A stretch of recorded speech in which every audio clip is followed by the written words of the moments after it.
Yeah, it's been long for all of us. It's not just you and me, Eric. It's so many other people. That probably 10 people that are listening. This is been a long few years, man.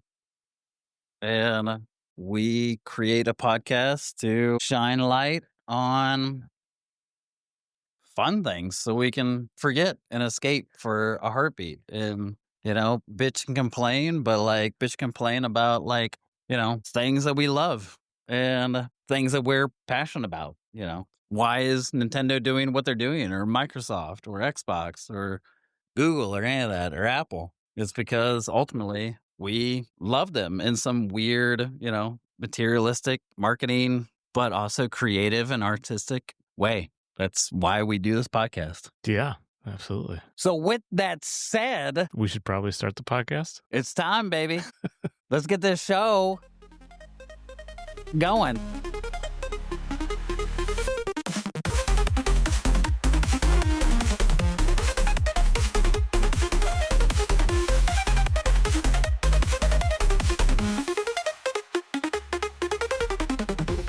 All right. Welcome to all you Bavarian bravado bingo monsters that are just tuning in from the Bellanova Bavarian. Star Universe. I did not prepare for that intro. Fucking bingo, bango, Bavarian. But you know what? You've landed at episode 35 of the Geeqoid Podcast. So here we are. And we have a few things to talk about. We always do. Yeah. And if we don't, we still do, which is the fun part. I love that. When we don't, we do. It's my favorite. Yeah. Do you want us to kick it off, or do you want me to kick it off? Do it. Do it. All right. Well, in exciting news, that's not all that exciting. Apple dropped some new products, some M5 MacBook Pros and M5 iPad Pros. So this is the first few of them. This is not including the Max and the Ultra M5s, but just your standard run-of-the-mill M5s. Aside from that, not too much else. Jarrad's gonna he's got the skinny on this one. So compared to M4, if you have an M4, congratulations. I'm very proud of you. Most of us are rocking a 2018 iPad Pro or an M1. I don't want to name any names. From those, we're seeing like a 50 to a 60% jump. But what's interesting is from M4 to M5 graphics, one of the things that and a lot of the community has been saying is we would like a little bit more graphics, especially Erik is on the graphical end of software design and, wanting to create video games. Well, it's kind of hard when those systems aren't pushing more graphical capabilities. Would you say these M5 devices have more cushion for the pushing? They're pushing. They're pushing real good. Pushing real good.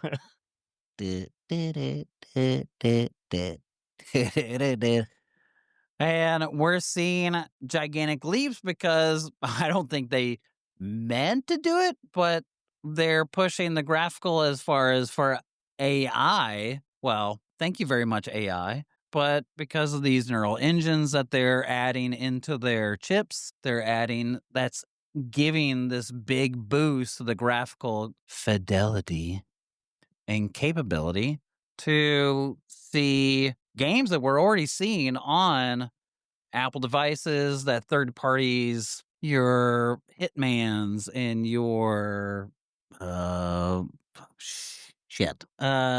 Death Rising, not Death Rising. Sorry, damn it, I forgot. Kojima, Death Stranding.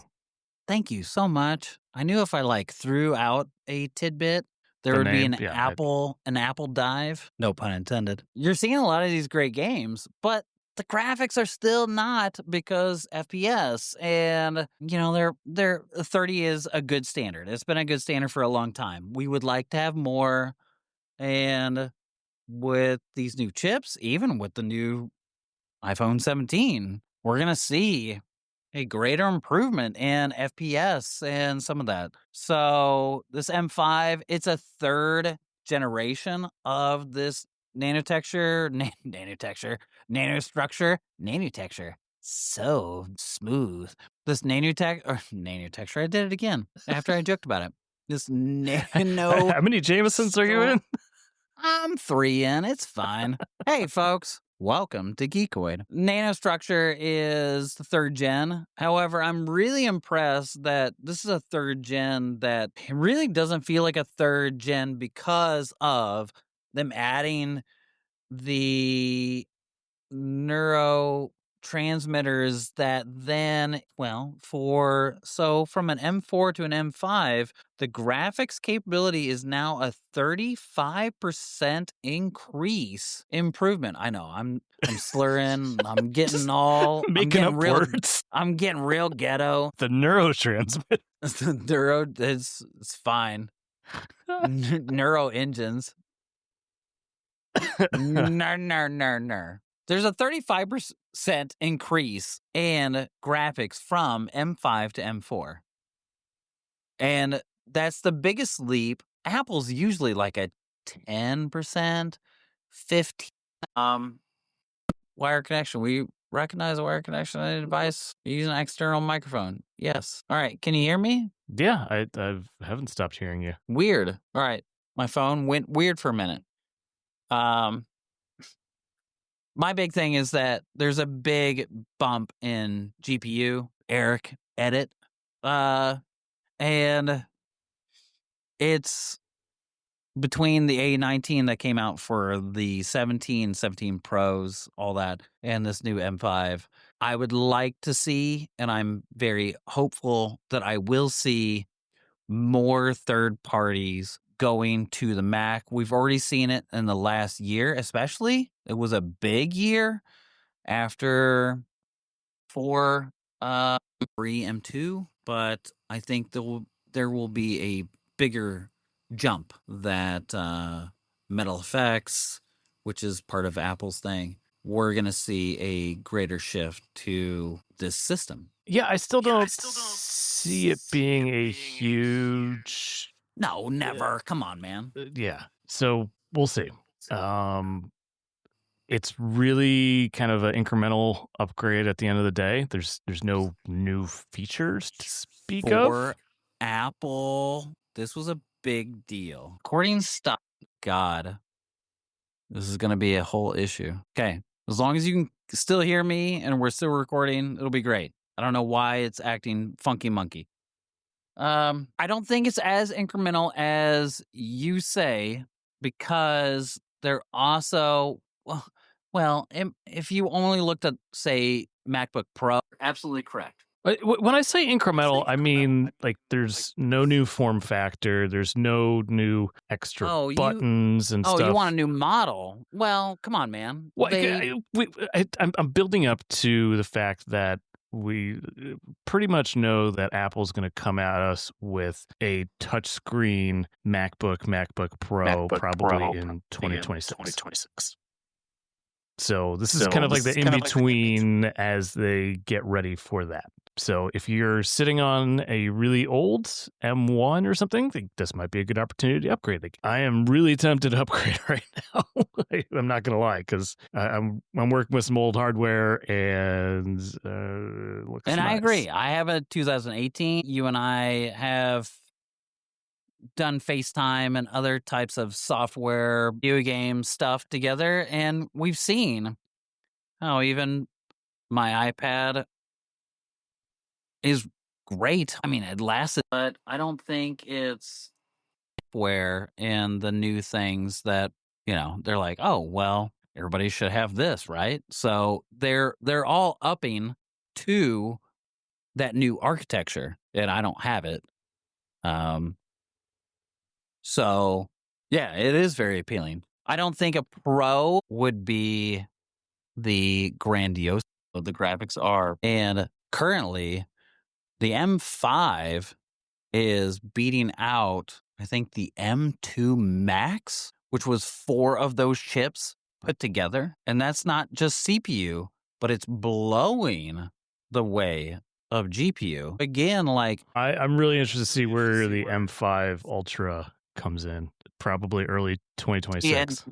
and not 4 of those chips fused together, but a weird, it's its own chip. I don't know the full details, but it's very appealing. All right, we got to keep moving because we're 14 minutes in and we've just talked about the MacBooks and we got a lot to cover.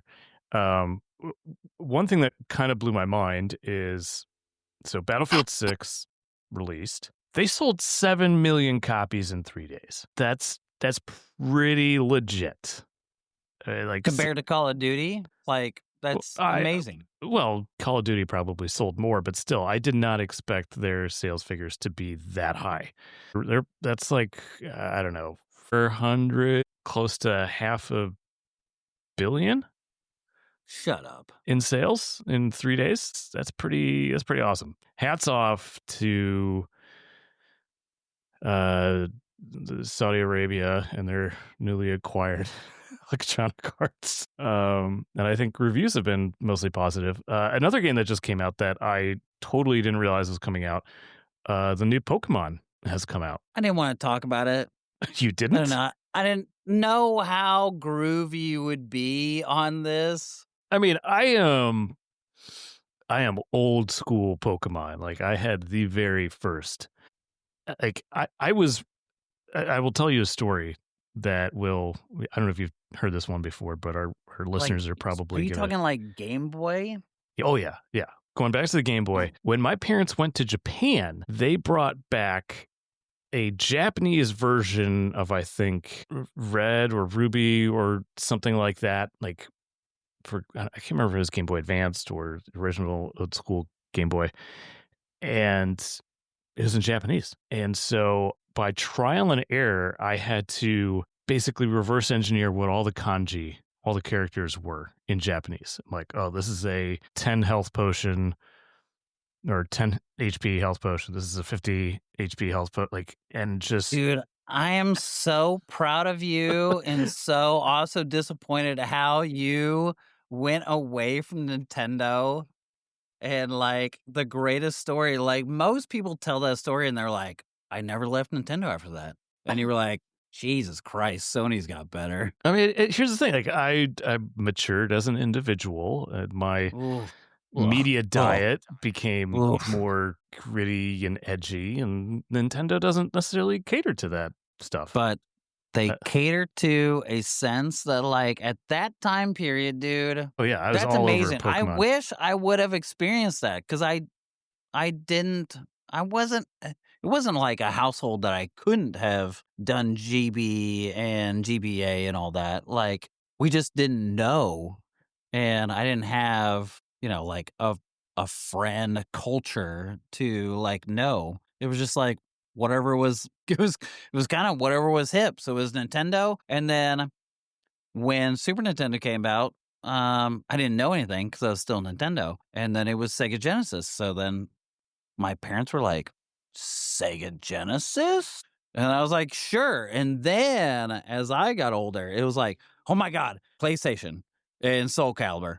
I do remember that. And so Christmas, that was it. That's what I got. But I would have loved to have kept on the Nintendo freight train and experienced GB and GBA and all that other stuff because I think that's more special than me jumping to higher frame rates and higher fidelities and higher graphics. I think I missed out on some of the nuances of what designers were really doing and pushing envelopes and that pure just fun factor of what games were instead of like, oh, the immersive experience and Silent Hill and Resident Evil, which I do love, but I think I skipped many chapters before getting to some of this grandiose stuff.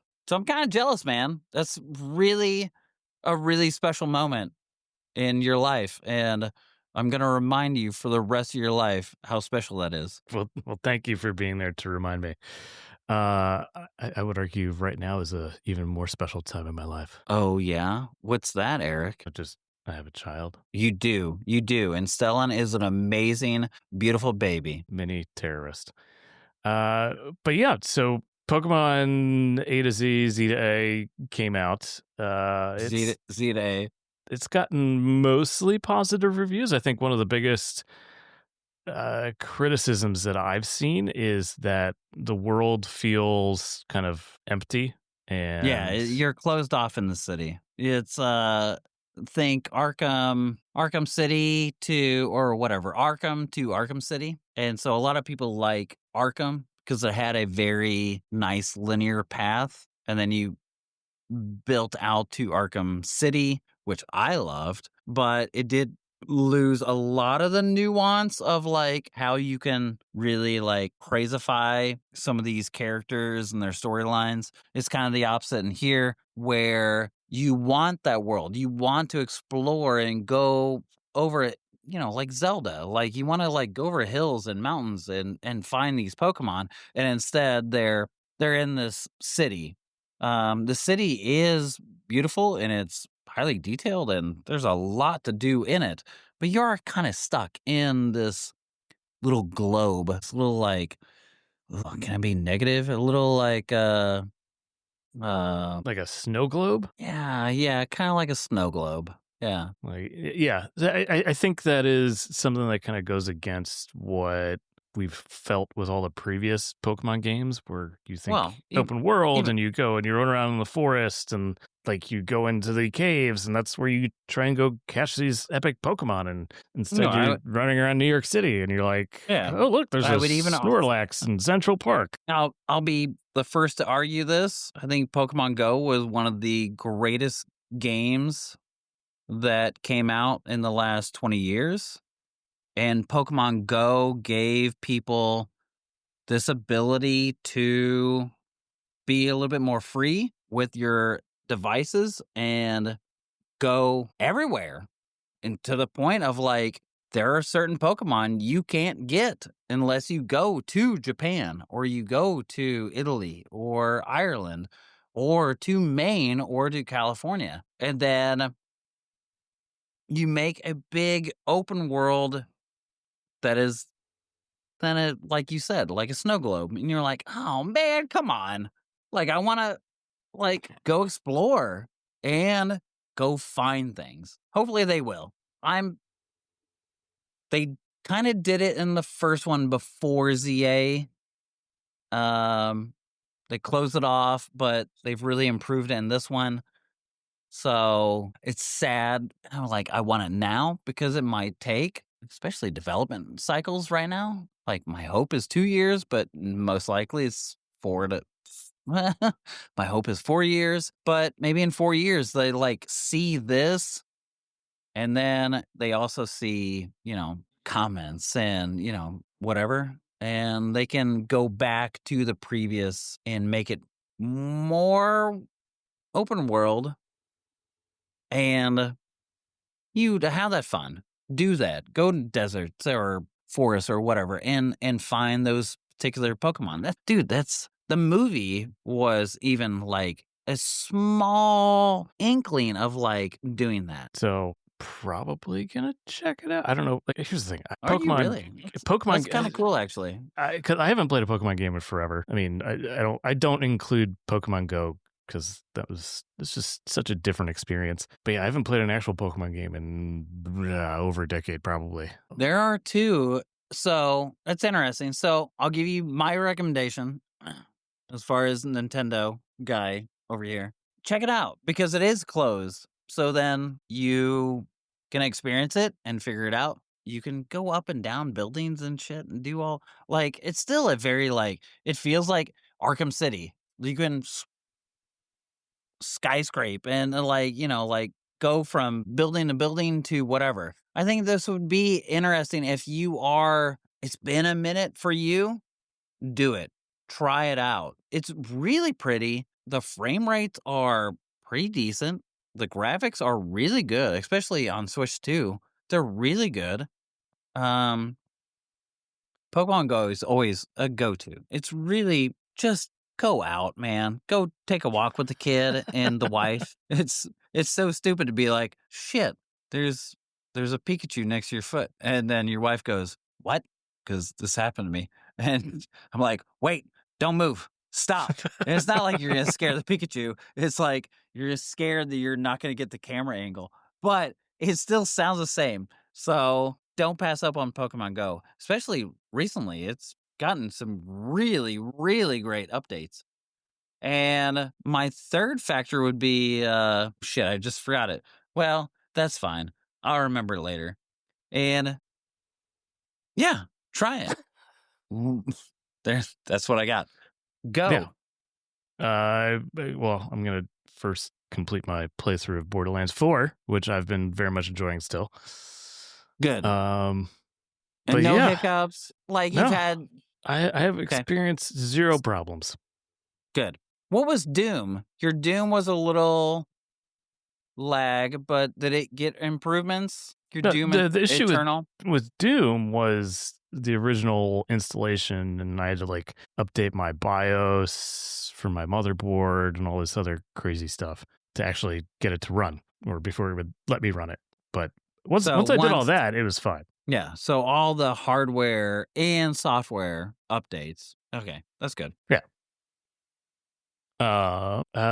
So there are some Blizzard teams, specifically the Hearthstone and Warcraft Rumble teams, are looking to unionize.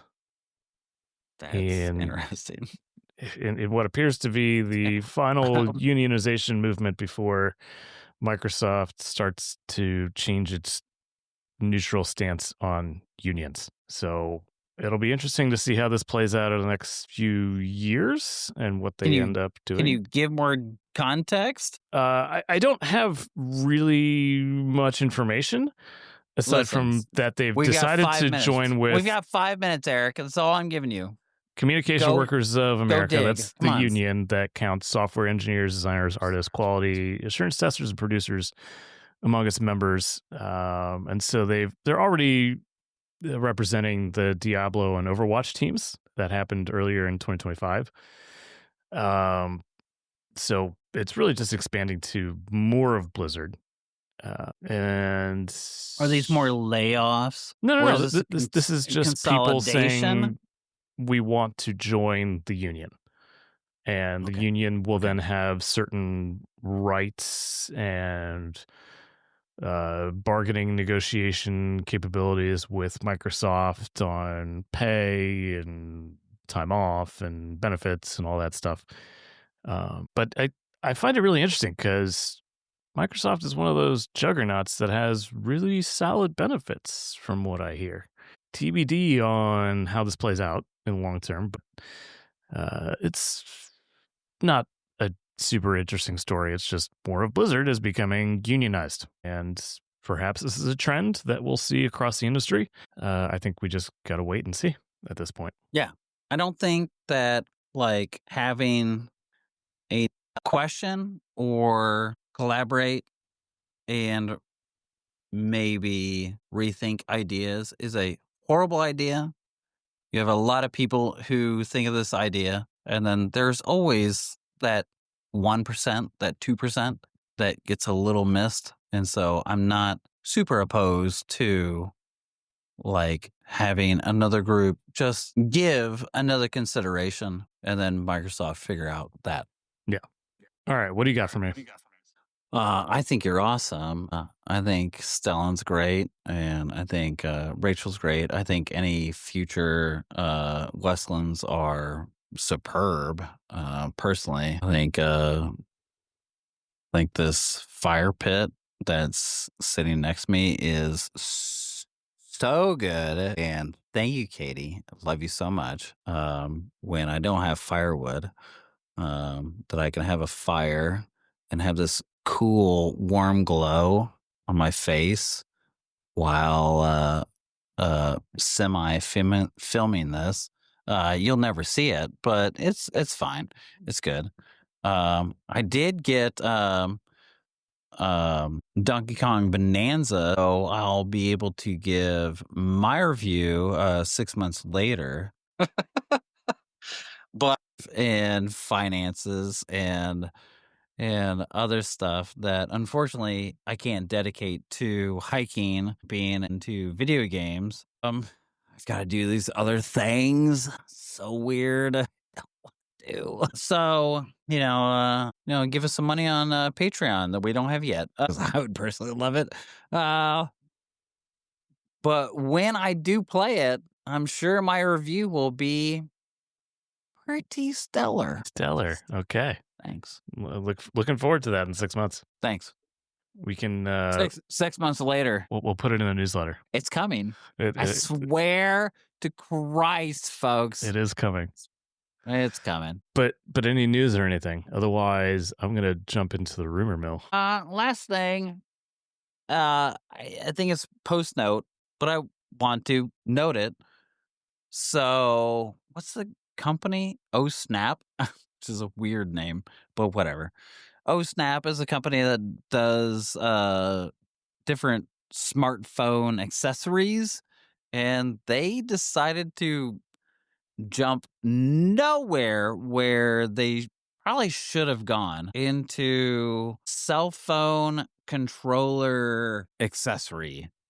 And they dedicated probably way too much time and way too much money and way too much energy to developing a Bluetooth device that can attach to pretty much any cell phone, and then you play your cell phone with this controller. Are you talking about the MCon? Oh, what? What? Can you just like ruin this long, elaborate Jeez, oh Pete. I wasn't sure you were gonna get there. thing? Like I'm leading up to it. You're OCD. Like, listen, I know you only have so much time, Erik, but give me I need some space, bro. Give me some breath. I need, look at the tree. Just turn around, turn to your right. Look at the tree. Is it fake, by the way? Oh, yeah, that's definitely fake. Damn, it's pretty. Well, just look at the fake tree. I don't for a like minute. fake trees, but this fake tree has been in my family for 3 decades at least. If you're serious, I'm gonna shit my pants. I am Mom. deadly serious. It was in my parents' bedroom when I was growing up. No shit. Okay. It looks great. The background's actually great. no. Dude, That's a complete lie. I got this at a garage sale for $10. I think. I hate you so much, dude. I was like, oh, that's so awesome. What a fucking dick. If your mom listens to this, I hope she smacks you on the arm. No, she doesn't anymore. She's like, unless there's a Stellan cameo, she's not tuning in. Oh, sad panda. Well, you should tell her that, like, hey, you got a special announcement on this video or episode, so you got to listen to this. And then she'd be like, no, we totally gave you that tree. No, Mom. That tree died a long time ago, and that was fake. So, MCon from OSNAP is about to release for Kickstarters, and then it's about to go to retail. This device is amazing. The amount of work, the energy, the thought they took into the D-pads, the control sticks, the XYAB buttons, the shoulder button. This thing attaches even. I'm really impressed. And impressed with battery life, 15 hours. I was also impressed by their connectivity of connecting to USB-C and an HDMI TV.